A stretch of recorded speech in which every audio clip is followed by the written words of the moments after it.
और ये मसान वैसे अट्रैक्ट किस चीज़ से होते हैं सबसे ज़्यादा? ये जो नॉर्मली मसान होते हैं ये ज़्यादातर एक तो रात में चलते हैं और दूसरा जब हम चमकीले या ऐसे कपड़े पहन के चलते हैं और ज़्यादा शोर शराबा, जैसे क्योंकि उत्तराखंड ना शांत जगह है तो वहाँ पे जैसे ही जो उनका क्षेत्र होता है वो भी शांत ही रहता है, या ये ज़्यादातर पानी के पास रहते हैं जहाँ पे पानी के झरने वगैरह बहते हैं, वहाँ इनका स्थान होता है।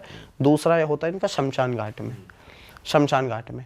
तो ऐसी जगहों पे जैसे जब हम शोर शराबा करते हैं या कोई ऐसी चीज़ कंज्यूम करते हैं जैसे अल्कोहल हो गया, ये सारी चीज़ें जो इनका भोग है, चिकन हो गया, ये सारी चीज़ें हो गई, तो ये वहाँ पे तुरंत अट्रैक्ट होती है। ये होता है। तो उनकी पूजा भी काफ़ी अलग तरीके से हुई, जैसे शमशान घाट में ही हुई। वहाँ पे जो हमारे वहाँ क्या करते हैं कि नॉर्मली पत्थर लेते हैं, उस पर चमेली का तेल, सिंदूर, वो सब मिक्स करके भैरव बाबा की प्राण प्रतिष्ठा करके वहाँ पे तो भैरव बाबा को प्रसाद दिया जाता है कि आप ये लो और जो भी ये नेगेटिविटी है इसको अपने साथ पकड़ के लेके जाओ। क्योंकि ये ऐसी चीज़ें होती हैं, इनको अगर आप चीज़ें दे भी दोगे ना तो इनका कोई भरोसा नहीं होता कि ये कब अपनी ज़बान से पलट जाए। इसलिए जो इनके मेन लीडर होते हैं वो भैरव बाबा ही होते हैं, जिन्हें शमशानी भैरव कहते हैं, काल भैरव कहते हैं। तो वो क्या करते हैं, इन चीज़ों को अपने साथ ही ले जाके चले जाते हैं। भाई अब आपने उत्तराखंड की हॉरर तो बता दी, अब थोड़ी वहाँ की देवताओं की बात हो जाए। आप बहुत अच्छे तरीके से बताते हो, तो बताओ कुछ नया। जी, तो आज हम बात करने वाले हैं कृष्ण भगवान के बारे में। तो हमारे वहाँ पे ना उत्तराखंड में गढ़वाल रीजन के अंदर, और वहाँ पे कृष्ण भगवान को स्वयं नागराज भगवान के रूप में माना जाता है, नागराज के रूप में। तो उसकी स्टोरी बहुत इंटरेस्टिंग है। तो बोला जाता है कि जब द्वारका पूरी जलमग्न हो गई, डूब गई थी, तो कृष्ण भगवान जी तपस्या के लिए उत्तराखंड आए कि मतलब अब सिर्फ तपस्या करनी है, तपोभूमि में आए। तो जैसे ही वो आए तो एक क्षेत्र था, तो वहाँ पे उसे बोलते हैं कि जैसे वो उस क्षेत्र के अंदर पहुँचे ना तो उन्हें बड़ा इतना अच्छा लगा। उन्होंने बोला यार ये जगह इतनी प्यारी है तो मेरे को यहाँ पे रहने के लिए थोड़ी सी जगह मिल जाएगी, क्या वो रहेगा ना। तो वहाँ का जो मालिक था उस क्षेत्र का, तो उसका नाम था गंगू रमोला। तो वो नागवंशी था, नागों के वंश से था वो। तो उसने बोला कि मैं क्या कहते हैं तुम्हें जगह नहीं दूंगा। तो उन्होंने बोला मैं द्वारकाधीश श्री कृष्ण हूँ। तो उन्होंने बोला यार तू कोई भी हो, जगह मेरी है, मैं नहीं दूंगा। तो उन्होंने बोला मैं ज़्यादा जगह नहीं मान लूँ, मेरे को ज़्यादा नहीं, ज़्यादा से ज़्यादा 5 हाथ की तू जगह दे दे, इतनी जगह दे दे, और मेरे को ये जगह इतनी प्यारी लग रही है। और उस जगह का नाम है तलवला सेम, ठीक है। तो वो इतनी प्यारी जगह थी, तो वहाँ पे वो गए। तो उन्होंने बोला मैं नहीं दूंगा, आपको जो करना कर लो। उन्होंने कहा ठीक है। तो कृष्ण भगवान ने बोला कोई नहीं, ये जगह के लिए तुम्हें मेरे पास ही आना पड़ेगा, कर लो जितना भी करना है। तो कृष्ण भगवान जी गए। तो उस व्यक्ति के पास ना क्या था, बहुत सारी भैंसें थी। तो उस पर ना मतलब बहुत ज़्यादा दूध उसके घर में होता था, और काफ़ी सारी उसकी गायें थी, भैंसें थी। तो ये चीज़ों से उसको मतलब घमंड था, क्योंकि पहले के लोगों के पास यही चीज़ें होती थी। तो ठीक है, तो कृष्ण भगवान ने क्या किया, उस क्षेत्र में जितने भी उसके मतलब भैंसें थी ना जो दूध देती थी, सबका दूध बंद हो गया। जैसे उसने कृष्ण भगवान को जगह देने से मना किया, उनका दूध बंद हो गया। और जब वो चराने के लिए लेके आता था तो वहाँ पे बाघ गर्जना करते थे, जिस वजह से उसकी भैंसें भी वहाँ से भागती थी। तो वो 2-3 दिन जब कंटिन्यू हुआ तो तब उसको लगा यार ये क्या चीज़ हो रही है इस क्षेत्र में। तो तब वो दौड़ दौड़ के गया कृष्ण जी के पास कि मेरे से गलती हो गई, आपने जो भी ये किया इसको हटा दो। तो उन्होंने बोला तूने तो जगह देने के लिए मना किया था और मैंने बोला था आना तो यहीं पड़ेगा। तो उन्होंने बोला नहीं नहीं मैं माफ़ी मांग रहा हूँ, लेकिन आप मेरी भी मजबूरी समझो, मैं जगह नहीं दे सकता। तो उन्होंने बोला क्यों नहीं दे सकते। तो उन्होंने बोला यहाँ पे ना एक राक्षसी है जो मतलब हमारे भैंसों को चरने नहीं देती है, जो भी जाते उसे खा जाती है, तो मैं उससे बड़ा परेशान हूँ। आप अगर वाकई में कृष्ण हो उसको मार दो, जगह ले लो। तो कृष्ण भगवान ने बोला ठीक है, कहाँ पे मिलेगी। तो उन्होंने बोला इस क्षेत्र में मिलेगी। ठीक। तो कृष्ण भगवान जी गए तो वहाँ पे वो एक सुंदर कन्या के रूप में विराजमान थी। तो कृष्ण भगवान जी गए बालक रूप में, तो उन्हें झूले पे बिठाया। तो कृष्ण भगवान जी उन्हें झूला झुलाने लग गए। तो झूला झुलाते झुलाते कृष्ण भगवान ने इतनी ज़ोर से झूला झुलाया कि वो सीधा गिर गई वहाँ पे, मतलब सामने वहाँ पे गिर के उसकी मौत हो गई। और उस जगह की खास बात यह है, बोला जाता है कि जहाँ पे उसकी मौत हुई ना, तो वो जो पहाड़ है अभी, वहाँ पे ही उसका पेट गिरा था। तो वो जगह ऐसी है, जब आप उस पर चलोगे ना तो आपको प्रॉपर फील होगा कि मैं किसी के पेट पे चल रहा हूँ, इतनी गुदगुदा सा लगेगा। गुदगुदी सी। अच्छा, तो बहुत ही प्यारी चीज लगती है वो। आप गए हो वहाँ पे? हाँ और लगता है ऐसा? हाँ, वहाँ की एक चीज और तो फेमस, वहाँ रोड बना पाए गवर्नमेंट? वो प्रॉपर पहाड़ है। अच्छा। तो अब वहाँ पे जैसे ही गए तो ठीक है, कृष्ण जी ने बोला लो जी ये भी हो गया। तो तब उन्होंने बोला ठीक है, आपको मैं ये जगह दे देता हूँ।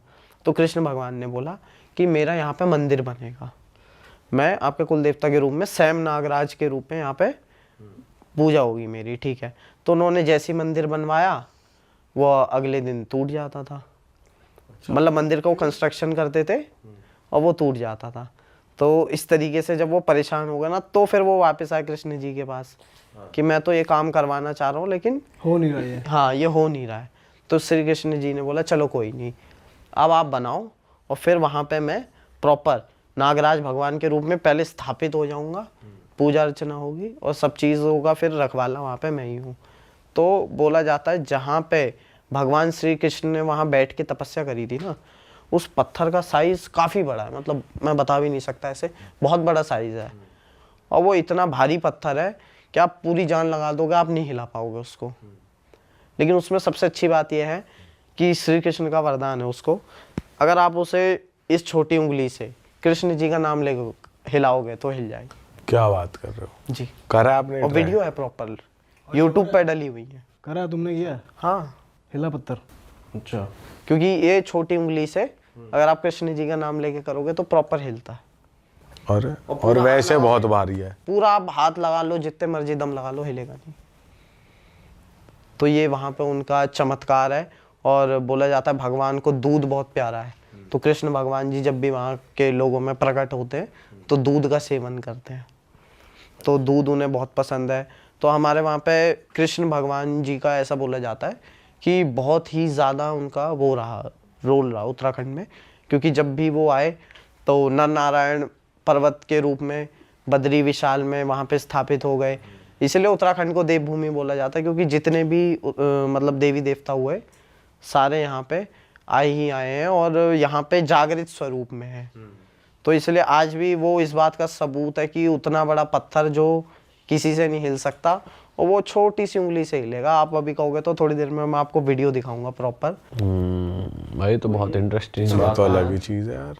तो वहाँ पे ऐसी ऐसी चीज़ें हैं, और मतलब और क्या क्या है हैरान करने वाली चीजें? वहाँ पे ऐसा बोला जाता है कि जैसे जो भी लोग वहाँ पे पूजा करते हैं ना उनकी सैम नागराज भगवान की, तो जिस पे भी वो अवतार लेते हैं, तो कहा जाता है कि जैसे ही वो अवतार लेते हैं ना, तो सबसे पहले वो दूध मांगते हैं। अच्छा, दूध मांगते हैं, और दूध मांगने के बाद जैसे जो उनकी चीज़ें चलती हैं वहाँ पे, तो श्री कृष्ण जी के नाम पे भी वो अवतार होते हैं। जैसे ये होता है ना कि हाँ, नागराज भगवान की गाथा पे तो आ ही रहे हैं, श्री कृष्ण भगवान की गाथा पे भी आते हैं। जब उन्हें बोला जाता है कि तुम्हारे नाना का ये नाम है, जैसे हमारे उसमें बोलते हैं ना, नाना उर्सैन, मामी नानी पवन रेखा और मामा कंस, तो ये प्रॉपर नाम वाम लेके उन्हें जगाया जाता है कि अब आओ और अपना आसन पकड़ो। तो ये एक पर्टिकुलर फैमिली किसी के अंदर आते हैं अवतार में, क्या कैसे हाँ, आते ये हैं? ऐसा होता है ना कि जैसे एक प्रॉपर फैमिली है जिसके वो कुल देवता हैं, तो वो पूरी उस फैमिली के अंदर किसी एक पे अवतार लेंगे जब तक उसकी डेथ नहीं हो जाती उस पर्सन की। तो जब उसकी डेथ हो जाती है तो नेक्स्ट जो जनरेशन पे वो अवतार लेंगे।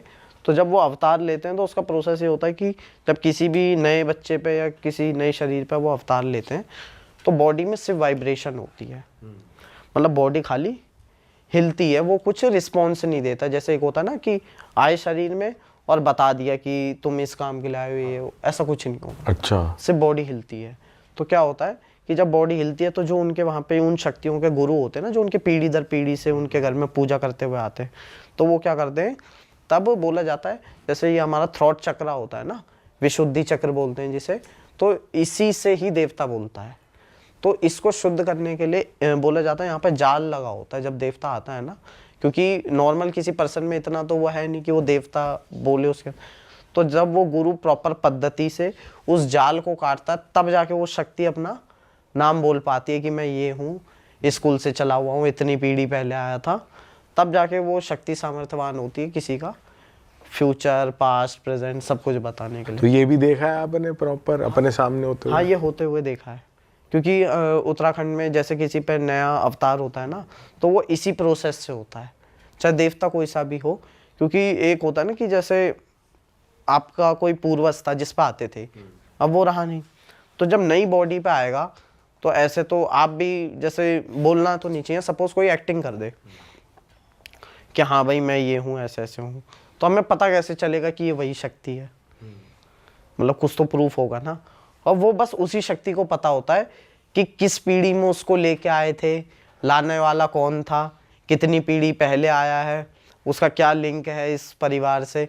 तो वो जब पहले अपना प्रूफ देता है कि जो शक्ति आई हुई है ये सही है और ऐसे ऐसे करके मैं आया हूँ, और फिर जो घर के बाकी देवी देवता होते हैं वो उनको अप्रूव करते हैं कि हाँ ये शक्ति ठीक है, अब इसका आसन लगाओ, अब ये अपने आसन में बैठने के लिए तैयार है। तो जब वो अपने आसन में बैठते हैं तो वो सामने वाले व्यक्ति का पास्ट, फ्यूचर, प्रेजेंट जो आप बोलोगे कुछ भी सब पूछ लो। हाँ। और अभी रिसेंटली जब मैं गया हुआ था तो एक बहुत ही ऐसी चीज़ हुई कि जो बताऊंगा तो आप थोड़ा शॉक हो जाओगे।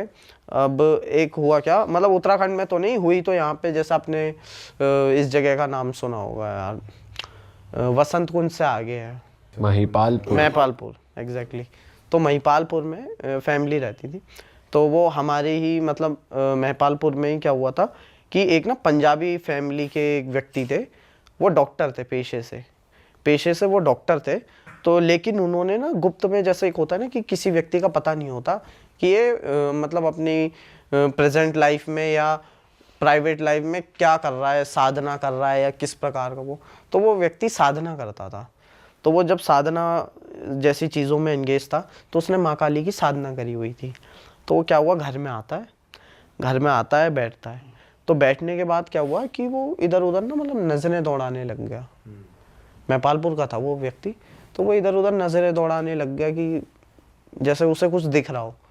और हम सोचे कि पता नहीं क्या है इसके पास ऐसा जो मतलब इधर उधर देख रहा है। तो हमने नोटिस किया लेकिन हमने कुछ बोला नहीं, क्योंकि जैसे अगर आप कोई भी मेहमान आया उसको ऐसे नहीं टोक सकते, तो हमने कुछ बोला नहीं। तो उसने क्या किया कि थोड़ी देर बाद वो चले गया। तो थोड़ी देर बाद चले गया तो क्या हुआ, 2 दिन बाद वो वापस आया माफ़ी मांगने। अब हम सोचे कि माफ़ी किस चीज़ की, मतलब ऐसा हुआ क्या है। तो तब उसने थोड़ा बताया कि जब वो घर के अंदर एंटर हुआ ना, तो उसको वाइट कलर के कपड़ों में, मतलब सफ़ेद पगड़ी और साथ में घोड़ा और गोलू देवता ऐसे चलते हुए दिखे। अब वो था पंजाब से, उसे पता नहीं था कि कौन है क्या है। तो उसको ये लगा कि ये कोई ऐसी शक्ति है जो इन्होंने सिद्ध करी हुई है। तो उसने सोचा ये तो फ्रीली घूम रही है, इसको पकड़ लेते हैं, काम करते हैं। तो उसने वहाँ ट्राई किया, वो अपनी चीज़ें करके वहाँ ट्राई कर रहा था पकड़ने की, ठीक है। तो उसके बाद वो बता रहा कि शाम को वो प्रॉपर घर गया, घर जाके उसने ये चीज़ें चालू कर दी कि वो शक्ति मुझे चाहिए, क्योंकि भाई जिसने काली की सिद्धि करी हो और बैठे बैठे पकड़ने की सोच रहा हो और हाथ में ना आ रहा हो, वो तो समझ गया कि पावरफुल चीज़ है। उसका मेन इंटेंशन था कि इससे काम करवाऊंगा। अब वो उनको सिद्ध करना चाह रहा है। हाँ, सिद्ध भी नहीं, पकड़ना चाह रहा है। एक होता ना सिद्ध की प्रॉपर, हम किसी गुरु की गाइडेंस में पूछेंगे ये क्या चीज़ थी, मुझे भी यही चाहिए। उसका ये था कि ये जो इनके घर में था कुछ भी था पावर कैद कर लो एक तरीके हाँ, से। एक तरीके से पकड़ के इससे काम करवाओ। तो उन्होंने क्या किया, उन्होंने देखा वो चीज़। अब वो घर पे गए, उन्होंने अपने अनुष्ठान चालू किए और काली माँ को भेज के कि इनको लेके आओ। अब काली माँ तो काली माँ, अब वो लेके आ गई। अब वो जैसे घर के अंदर घुसे तो सारी चीज़ें हो गई डिफरेंट। अब वो व्यक्ति ने जैसे ही देखा बोला हाँ ये वही है, ठीक है। अब 2 दिन से ना वो कुछ खा पाया, वो चैन से सो भी नहीं पाया, क्योंकि वो कह रहा जैसे ही मैं सोता हूँ तो ये मेरे कान पे आगे बोलता है कि मेरे को सिद्ध करेगा, चल खड़े उठ, कर ले आजा। तो इस तरीके से, क्योंकि उनको तो वो ज़बरदस्ती लेके गए, तो उन्होंने बोला अब तूने अपने घर में बुला लिया है तो अब मेरे को आसन भी दे, खाना भी दे, और मेरे को कर पहले तू सिद्ध कर, बाकी चीज़ें मैं देखता हूँ। तो वो इतना ज़्यादा उसको परेशान कर दिया था कि फिर वापस जब उसने हाथ पैर जोड़े तो तब उनने बोला कि जिस घर से तू जाके ये चीज़ें करके लाया था ना, उसी घर में जाके माफ़ी मांग, नाक रगड़ वहाँ पे दर पे, तो जाके मैं तेरे को छोड़ूंगा। अरे बाप रे भाई, आपके घर के देवता तो बहुत स्ट्रॉन्ग है यार। क्योंकि मेन चीज होती है ना, मेरे क्या मतलब मोस्टली किसी के भी अगर देवता जागृत है ना प्रॉपर तरीके से, तो वो किसी के साथ मतलब बुरा नहीं होने देते। और उन्होंने ये भी बोला कि अगर तेरी इंटेंशन सही होती और तेरा उद्देश्य सही होता तो तू आता तो मैं खुशी खुशी तेरे पास आ जाता। बोला लेकिन हाँ, तेरा वो गलत तरीके से उन्हें प्राप्त करना चाह रहा था। गलत सोच रहा था कि यार ये कि पावरफुल काली है, मैं माँ इनसे को काम पीछे करवाता लेके हूँ। मैं इसको खींच लूंगा। तो उन्होंने बोला तूने बुला तो लिया है, मैं आ भी गया, अब तू मेरे को सिद्ध करके दिखा, और अब पहले तू मेरा खाना दे, मेरे को मेरा आसन दे, तब जाके मैं आगे का देखूंगा तेरा क्या कर। हाँ तो फिर जब वो परेशान हो गया कि शक्ति को कंट्रोल ही नहीं कर पा रहा है, क्योंकि हर जगह के ना अपने विधान होते हैं, अब उसे कुछ पता नहीं ये शक्ति कौन सी है, किस टाइप की है। क्योंकि गोलू देवता का बोला जाता है ना, जिधर आसन लगा वहां का राजा वो है, मतलब उस घर का मालिक वही है। हर चीज सेकेंडरी में आ जाएगी, वो प्राइमरी में आ जाएगा। उस घर की देख रेख वही करेगा, उस घर में सारे डिसीजन उनके अकॉर्डिंग होंगे। मतलब वो शक्ति दूसरी कोई भी होगी, अगर उसको कहीं जाना भी होगा तो वो पहले उनको बताएगी, और उन्होंने बोला हाँ ठीक है तो वो जा सकती है, या बाहर से कोई शक्ति आनी होगी तो उनकी मर्जी से आएगी। तो वो तो आसन मांग रहे थे और काली माँ आसन दे नहीं रही थी। अब तो काली माँ का तो कोई फॉल्ट ही नहीं, फॉल्ट उसका उसमें पड़ रहे थे कि तू पहले आसन ला, खाना ला और फिर सिद्ध कर पहले मेरे को। तो ये चीज़ें हो गई थी। तो इस तरीके की जब चीज़ें हुई तो उस व्यक्ति ने घर पे आके प्रॉपर नाक रगड़ के माफ़ी मांग के कि मेरे से गलती हो गई, मुझे नहीं पता था कौन सी चीज़ थी क्या थी। तो इसीलिए फिर वो मतलब बाद में बहुत ज़्यादा सॉरी फील हुआ, फिर उसके बाद से वो घर पे नहीं आएगा। भाई आपकी साधना भी चल रही थी, वो कैसी चल रही है अब? जी बहुत अच्छी चल रही है, और मेनली नवरात्रों में और दिवाली के टाइम पे, होली के टाइम पे, शिवरात्रि के टाइम पे जी तो इन्हीं टाइम पे साधना वगैरह की जाती है। तो रिसेंटली एक साधना हुई मेरी, तो उसमें बहुत ही अजीब सा और थोड़ा डराने वाला एक्सपीरियंस हुआ। किस चीज की साधना कर रहे थे आप? भैरव बाबा की। अच्छा। क्योंकि भैरव बाबा को मैं सबसे ज़्यादा मानता हूँ, तो फिर उनकी साधना थी जो गुरु जी ने दे रखी थी। तो वो जब साधना स्टार्ट हुई तो वो 9 दिन की थी प्रॉपर। तो उनकी साधना मैंने जब स्टार्ट करी तो शुरू में ऐसे कोई एक्सपीरियंस नहीं हुए, थोड़े बहुत हुए मिनिमल एक्सपीरियंस। जैसे कि मैं आपको फ़ोटो दिखाऊंगा अभी, कि जब मैंने साधना करी तो जो दीपक होता है ना, दीपक की लौ, उस एक लौ में से 2 लौ क्रिएट हुई हैं। अच्छा, मतलब प्रॉपर 2 जोत। ये पहले दिन हुआ है, पहले ही दिन हुआ है, ये आई दूसरे थिंक तीसरे 3rd डे दिन? हुआ था। अच्छा। हाँ तो मैं देख के खुद शॉक हुआ था कि ये क्या चीज़ हुई है। प्रॉपर एक दीपक में से 2 लौ निकली हुई है, मैं आपको दिखाऊंगा फोटो। हाँ ठीक है। तो ये चीज़ हुई, तो मेरे लिए ये अच्छा एक्सपीरियंस था। और बाकी साधना जैसे जैसे कंटिन्यू हुई, तो लास्ट डे क्या हुआ कि नॉर्मली हमारे उसमें क्या होता है ना कि जब भी हम साधना करते हैं तो हमारी चीज़ों का, कुछ चीज़ों का परहेज रहता है। जैसे कि आप बाहर का नहीं खा सकते, वाइट नहीं खा सकते कुछ भी, और नॉर्मली फ्रूट्स लेने होते हैं। और मेरी जो साधना की पद्धति है, मैं फ्रूट्स भी नहीं लेता। मैं मतलब सुबह से लेके रात तक कुछ नहीं खाता हूँ। रात में थोड़ा सा पानी ले लिया, और जो भी थोड़ी बहुत चीज़ें कंज्यूम करनी है वो मतलब दिन भर प्रॉपर विदाउट वाटर। मतलब आप 9 दिन तक कुछ खाते भी नहीं पीते भी नहीं, तो जिंदा कैसे रहते हो भाई? नहीं कोई ऐसा इशू नहीं है।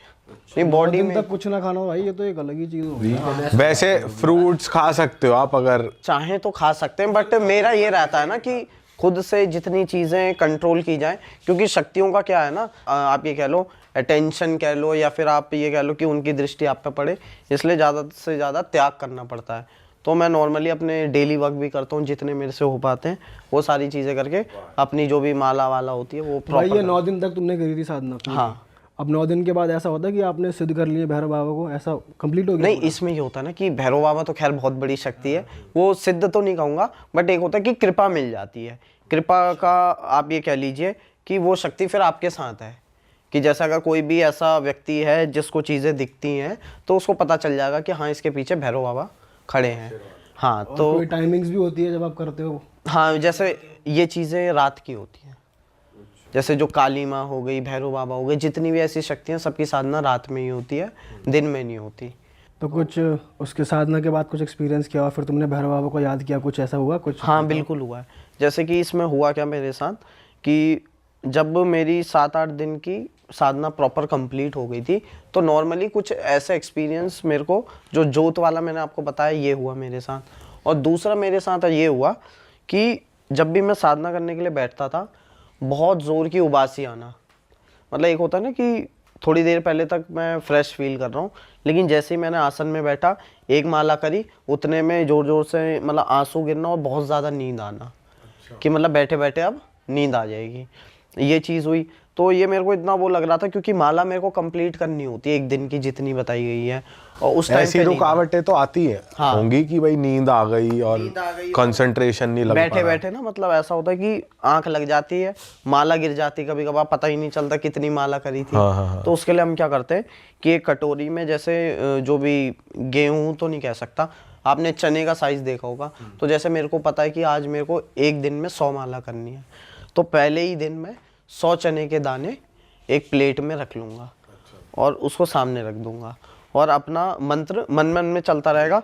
जैसे एक माला कंप्लीट हुई, एक दाना रख के अलग अलग तरीके, तो इससे ये होगा काउंटिंग मेंटेन रहेगी, भूलेगा नहीं आदमी। क्योंकि या तो आप ध्यान उस मंत्र पे लगा सकते हो, या तो फिर आप उस काउंटिंग पे लगा लो, या तो उस शक्ति पे लगा लो, या माला पे लगा लो। क्योंकि ये चीज़ें होती हैं, माइंड ना जब 10 जगह घूमता है तो आप उस एनर्जी को फील नहीं कर पाते। सही बात है। तो इसमें सीधा सा ये रहता है, आपको पता है कि ये सुमेरु जैसे टच होगा, मेरे को चना उस प्लेट में रखना है। तो इससे क्या होता है, जो भी आप मंत्र कर रहे हो आंख बंद करके उसी पे पूरा ध्यान रहता है, और जैसे ही सुमेरु टच होता है तो पता चल जाता है कि हाँ अब माला ख़त्म हो गई। तो अब छोटे छोटे एक्सपीरियंस हुए, बहुत अच्छे लगे। तो उसके बाद क्या हुआ कि 9th डे, जैसे मैंने आपको बताया मैं ज़मीन पे सोता हूँ, तो वहाँ पे मेरे पापा मतलब ड्यूटी से आए हुए थे, तो थोड़ा सा थके हुए थे। तो पापा को ना जैसे ज़मीन पे सोने में ज़्यादा आराम मिलता है, तो उन्होंने क्या किया, अपना बिस्तरा लगाया और वहीं सो गए। और मंदिर वगैरह मैंने प्रॉपर लगा ही रखा था। तो पहले मैंने सोचा उठाऊँ, फिर मैंने कहा ठीक है यार, थके हुए आए हैं, रहने देता हूँ, मैं सो जाता हूँ आज। तो जैसे ही सोए हुए, तो मुश्किल से उनकी आँख लगे हुए 5 मिनट हुए होंगे, और जैसे होता है ना सपने में कराने की आवाज़ की क्या हो रहा है, तो उनकी वैसे आवाज़ आने लग गई। तो हम मतलब मैं तो थोड़ा शॉक हो गया था कि क्या हो रहा है। तो मम्मी ने फिर उन्हें मतलब पैर पे हिलाया कि क्या हो गया, क्या हो गया। तो जैसे उनकी आँख खुली तो पूरा मतलब बॉडी पसीने से भरी हुई कि क्या हो गया। तो तब पापा ने बोला कि बड़ा मतलब डरावना था। भैरव बाबा खड़े थे, और भैरव बाबा के आगे मतलब मैं ब्लैक कलर की इनर वियर में और ब्लैक कलर की धोती पहने खड़ा हुआ हूँ, और वो मतलब बता रहे थे कि इतना मतलब खतरनाक था वो सारी चीज़ कि डर के मारे मतलब कांपने लग गए थे वो। तो फिर जैसे ही मतलब मैंने थोड़ा अंदर से ध्यान के थ्रू देखा, तो फिर उनका वही था कि तू जाके अपनी जगह पे आ, मतलब 9-8 दिन तू यहाँ बैठा, तो अब तूने दूसरे को कैसे बिठा दिया। तो फिर तब जाके मैंने फिर उन्हें हटाया, मैं कोई नहीं, मेरा ये यहीं पे लगाओ। ये शायद तुमने पहले बताया था, या तो ऑफ कैमरा बताया था या वीडियो में बताया था, हाँ याद आ तो रहा है। इसमें ये था, ऊर्जा का इतना बल था कि वो चीज़ें प्रॉपर वो कर रही थी। तो ऐसी ऐसी चीज़ें मेरे साथ हुई हैं। कभी कभार ऐसा फील होता है प्रॉपर चलते चलते कि कोई भी चीज़ साथ में चल रही है, या यहाँ पे कोई टच कर रहा है। अच्छा। हाँ, तो वो चीज़ें मेरे को पता चल जाती हैं चलते चलते कि जैसे यहाँ पे कोई टच कर रहा है, कान थोड़े से गर्म हो रहे हैं। तो ये चीज़ें प्रेजेंस मतलब अपनी कराते तो रहती ये पॉजिटिव ही है, ये गुरुजी से पूछ लिया जी आपने? जी जी। तो इसमें क्या होता है ना कि जैसे पता लग गया पॉजिटिव है, अब हमें वो उस मंत्र की कंटिन्यूटी रखनी पड़ेगी। जैसे मतलब बार बार उसकी जब साधना करते रहेंगे ना, तो वो एक एक लेवल हम बढ़ते जाएंगे। बढ़ते जाएंगे। कभी ऐसा हुआ है कि कोई पॉजिटिव एनर्जी या देवी देवता तुम्हारे खुद के शरीर में आ गए, सिंस तुम इतनी पूजा पाठ करते हो, कभी एक्सपीरियंस हुआ है ऐसा? ऐसा मतलब एक्सपीरियंस तो मैं ये कहूँगा कि हल्की सी वाइब्रेशन, क्योंकि मेरे अंदर अभी आ नहीं सकते, उसका रीज़न है प्रॉपर, क्योंकि जो नियम हमारे कानून बहुत होते हैं उस चीज़ के। नियम कानून तो कोई बात नहीं है, लेकिन मेन इशू वहाँ पे ये होता है ना कि जैसे कोई भी देवी या देवता जब भी शरीर में आता है ना, तो फिर उसके लिए सबसे मेन बात होती है कि जो घर में पहले है जिस पर आते हों, या तो वो अवेलेबल नहीं होना चाहिए। तो ये होता है कि जब उस पर आएंगे भी तो हमारे शरीर में खाली वाइब्रेशन होती है, कोई मतलब आवाज़ या वैसी कोई चीज़ वो करते नहीं है। तो ये ऐसा हुआ है कई बार कि जैसे एक जगह मैं गया हुआ था, तो वहाँ पे क्या हुआ कि नॉर्मली बैठे हुए थे, तो उन्होंने ये बोला कि आप किसकी पूजा करते हो? तो मैंने बोला इन शक्तियों की पूजा करता हूँ। उन्होंने कहा अच्छा कोई बात नहीं, आप एक काम करो, हाथ जोड़ के एक बार याद करो इन्हें। अच्छा। तो मैंने हाथ जोड़े, आंख बंद की, याद किए। तो वो मेरे लिए इतना शॉकिंग था कि आंख बंद करी और उतने में मेरी बॉडी वाइब्रेट होने लग गई बहुत ज़ोर से, इतनी ज़ोर से मेरे से भी नहीं संभाली जा रही थी। तो वो कह रहा कि आप पे तो मतलब बहुत अच्छी ऊर्जा है ये, और आप इसको वो खुलवा लो और इसका यूज़ करो। तो मैंने बोला नहीं, हमारे मतलब उत्तराखंड का कल्चर अलग है, प्रॉपर रीति रिवाज से, जागर पद्धति से ही उस चीज़ को वो किया जाता है। मैं भी जानता हूँ ऊर्जा अच्छी है, पावरफुल है, लेकिन एक होता है ना कि अब मैं उस शक्ति को बाहर खुलवा लूँ, और पीछे की भी बाकी सारी शक्तियाँ हैं ना, देवी भी है और जो घर के अंदर शक्तियाँ बैठी हुई हैं, तो वो उनका अपमान हो जाता है। तो जैसे एक ही समय पे जब पूरा परिवार अवेलेबल होता है वहाँ पे, तो जो उनकी रज़ा होती है, जो उनकी मर्जी होती है, वैसे वो काम करना ज़्यादा बेटर रहता है। तो वो बंदा इतना इम्प्रेस हुआ, उसने बोला आपके साथ तो बहुत ही प्यारी शक्ति है ये, क्योंकि मेरे साथ गोलू देवता की शक्ति मतलब शुरू से ही रही है। तो वो कह रही है इतनी एनर्जी है, ये झेल ही नहीं जा रही, मतलब ओवरफ्लो हो रही है ये। तो उनके वहीं पे ना एक पहाड़ी लड़का था, तो वो था अल्मोड़ा साइड से। तो उसने क्या किया, ऐसा हाथ जोड़े, बोला गोलू देवता आप ना प्लीज़ शांत हो जाओ, मैं आपसे प्रार्थना करता हूँ। उसने इतना बोला, उस पे भी गोलू देवता ने सीधा वो कर दिया कि वो भी वाइब्रेट होने लग गया। वो कह रहा भाई मैं नहीं बोल सकता इनको, ये तो मेरे पे ही उल्टा वो कर रहे हैं।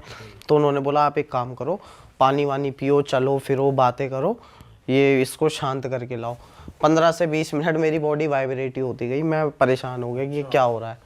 तो उस दिन मेरे को पता लगा कि मैंने गलत खोल दिया इन्हें, मतलब मेरे को वैसे नहीं करना चाहिए था, क्योंकि वहाँ का ऑरा इतना स्ट्रॉन्ग था कि वो तो आने को रेडी बैठे थे, बट कुछ चीज़ें रूल रेगुलेशन भी होती है ना। तो बाद में उसने तारीफ़ करी, बोला बहुत अच्छी आपने पूजा करी है, ये तो बहुत खुश है। क्योंकि उनने मेरे को एक लाइन बोली, बोला मैंने इस देवता को जितना देखा है ना, ये नॉर्मली जैसे कि लोग पुकार मार देते ना कि मेरे साथ इसने गलत किया है, तो ये वहाँ पे पहुँच जाते हैं लोगों की रक्षा के लिए। मतलब पहला मैं ऐसा देख रहा हूँ कि तुम्हारे पीछे खड़ा हुआ और इतनी पावरफुल एनर्जी में खड़ा हुआ है, तो मतलब तुमने बहुत अच्छी इसकी सेवा वो सब मतलब करी हुई है। तो बहुत खुश हुए कि चलो आप इसी तरीके से आगे बढ़ते रहो, पूजा पाठ करते रहो। तो मतलब ऐसा एक्सपीरियंस होते रहे लाइफ टाइम में। तो ये जो स्टोरी है, अभी रिसेंटली मैं उत्तराखंड गया था कुछ टाइम पहले, जो कि मैंने अपने खुद के चैनल पे भी अपडेट किया है ब्लॉगिंग के थ्रू। तो जब मैं वहाँ पे गया था, तो ये पहला सीन तो मेरे साथ ही हो गया था, क्योंकि जहाँ पे मेरे को उतरना था, नॉर्मली हम मानिला उत्तराखंड से हैं, और जो मानिला से आगे एक क्षेत्र पड़ता है रतखाल, तो वहाँ पे बस को रुकना था। बट 5 बजे बस का टाइमिंग था वहाँ पे उतरने का, तो अंधेरी की वजह से मेरे को खुद आइडिया नहीं लगा कि ये वो जगह है या नहीं। तो मैंने बोला शायद आगे है, तो वो आगे ले गए, तो उन्होंने डायरेक्ट मानिला मंदिर के सामने उतार दिया। हमारे वहाँ का बहुत ही फेमस मंदिर है, और माँ भगवती का वहाँ पे बोला जाता है कि एक समय पे वहाँ पे चीज़ें ऐसी हुई थी कि माँ की सोने की मूर्ति थी वहाँ पे। माँ की सोने की मूर्ति थी जिसको चोर चुरा के ले जा रहे थे। तो जब माँ की मूर्ति को वो उठाने की कोशिश कर रहे थे, तो माँ की मूर्ति वहाँ से हिली नहीं। तो उन्होंने क्या किया, उनका जो हाथ है वो तोड़ के ले गए कि कुछ नहीं तो कुछ सही, जो मिले ले जाओ। तो माँ ने फिर अपने मतलब जो उनका पुजारी था वहाँ पे, तो उसके सपनों में आके माँ ने उसको पुकार मारी कि तू सोता रह गया और ये मेरा हाथ चुरा के लेके जा रहे हैं। तो ठीक है, अब उसने बोल दिया माँ अगर मैंने तेरी भक्ति करी होगी तो ये तेरे को जहाँ छोड़ देंगे ना तो वहीं स्थापित हो जाइयो। तो वो जब लेके गए, तो सुबह जैसी हुई तो उनमें से किसी एक को वॉशरूम करने के लिए रुकना पड़ा। तो जिस स्थान पर उन्होंने उस हाथ को छोड़ा वो वहीं स्थापित हो गया। इसलिए हमारे वहाँ पे मानिला मंदिर को बहुत महत्वता दी गई है, और उसके भी 2 रूप है, मन मानिला और तन मानिला। एक क्षेत्र में माँ का हाथ है और एक क्षेत्र में माँ की प्रॉपर मूर्ति है। जो तो वहाँ से वो उस हाथ को वापस नहीं लाए? नहीं, वो वहीं पे माँ ने बोला यहाँ मेरा दूसरा वो बनेगा मंदिर, तो इसलिए वहाँ से 2 मंदिर, और उत्तराखंड में बहुत फेमस है वो। तो मेरे को वहाँ पे उतारा, तो जैसे ही मैं वहाँ पे उतरा तो सामने मेरे मंदिर था, तो मैंने उनको प्रणाम किया, और अंदर में गया नहीं, मैंने वहीं बाहर से ही उनको प्रणाम किया, क्योंकि 5 ही बजे थे। मैंने प्रणाम किया, तो मैंने सोचा कि थोड़ी देर यहाँ पे वेट करते हैं किसी बस के आने का, क्योंकि यहाँ से नॉर्मली बस जा रही है, तो वहाँ से भी कोई आ रही होगी दिल्ली के लिए, तो मैं वेट करते हैं और फिर चलते हैं। बट हुआ थोड़ा सा वहाँ पे ऐसा कि बस आई नहीं। तो मेरे मन में आया कि चलो कोई नहीं, 4-5 किलोमीटर ही तो है, पैदल चल के काट लेते हैं। तो मैंने अपना बैग टांगा और चलने लग गया। तो चलते के साथ ही मेरे को क्या फील होता है कि पीछे से किसी लेडी के चलने की आवाज़ आ रही है, जिसमें कि नॉर्मली जब कोई भी फीमेल पायल पहनती है तो जैसी उसकी आवाज़ होती है ना, तो सेम वैसी आवाज़ आने लग गई। अकेले थे आप इस टाइम पे? जी। अरे वाह, आपने ये वीडियो यहाँ तक देख ली भाई, तुमने हमारी मेहनत सफल कर दिया। तुम ही लोग हो असली रियल हिट। और अगर आपको बहुत मज़ा आ रहा है ऐसे क्लिप्स में, ऐसी वीडियोस में, तो फटाफट जाइए प्लेलिस्ट पे बिंज वॉच कीजिए, सारी वीडियोस देख डालो और मौज काटो। That is it. हम मिलेंगे नए पॉडकास्ट में, नए क्लिप में। Till then bye bye, see you, take care, do subscribe.